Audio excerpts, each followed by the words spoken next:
आज आपल्याला विसर्गयुक्त शब्द शिकायचे आहे।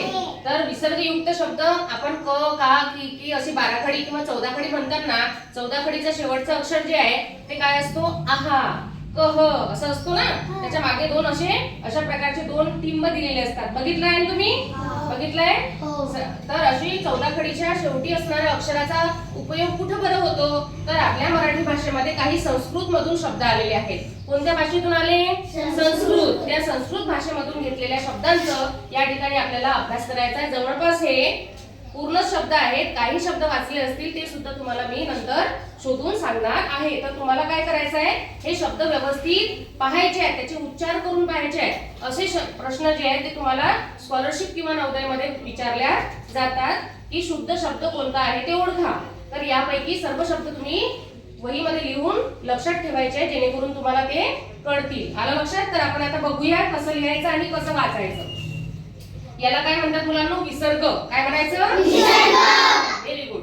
विसर्ग असं दोन टिंबे म्हणून देतो, जसं आपण दुःख हे शब्द वाचताना करतो। काय शब्द आहे? दुःख। दुःख। Very good. म्हणा माझ्या मागे स्वतः, स्वतः, अंशतः, अंशतः। आता तुम्ही ऐकून घ्या व्यवस्थित। आलं लक्षात? जन्मता, मूलता, ऐकून घ्या व्यवस्थित, नंतर तुम्ही रिपीट करता, ठीक आहे?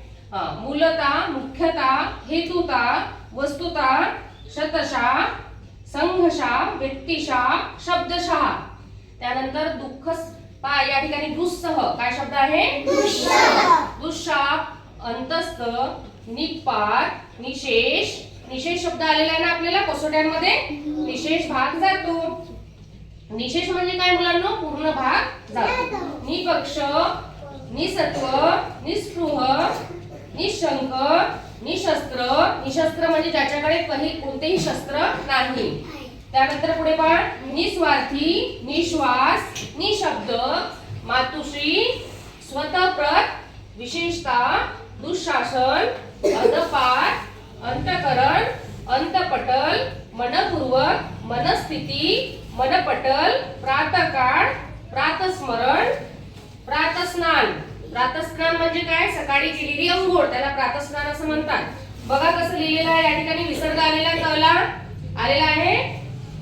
पुन्हा पुन्हा, पुनःकथन, या ठिकाणी पुनःप्रेक्षेपण, पुनःप्रार्थना, पुनःप्रतिष्ठापना, यशकीर्ती, चतुसूत्री, अक्षरशः, उषक्काल, मनवक्षू, निसंदेह, नमः। हे ऐकलंय का तुम्ही? नमः। त्यानंतर बघा दुःशाप, या ठिकाणी निपक्ष, दुःसंग आणि स्वतःला।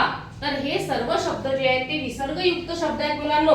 हे शब्द तुम्ही लक्षात ठेवायचे आहेत, कसे लिहिले आहेत आणि कशा प्रकारचा शुद्ध शब्द तुम्हाला शोधायचा आहे। तर आपले पाठ वाचताना सुद्धा अशा प्रकारचे शब्द आलेले असतात, त्याचं वाचन कशा प्रकारे करायचं हे तुम्हाला कळलंच असेल। तर बघा, या शब्द लक्षात ठेवायचे आहे, यांना विसर्गयुक्त शब्द असं म्हणतात, ठीक आहे?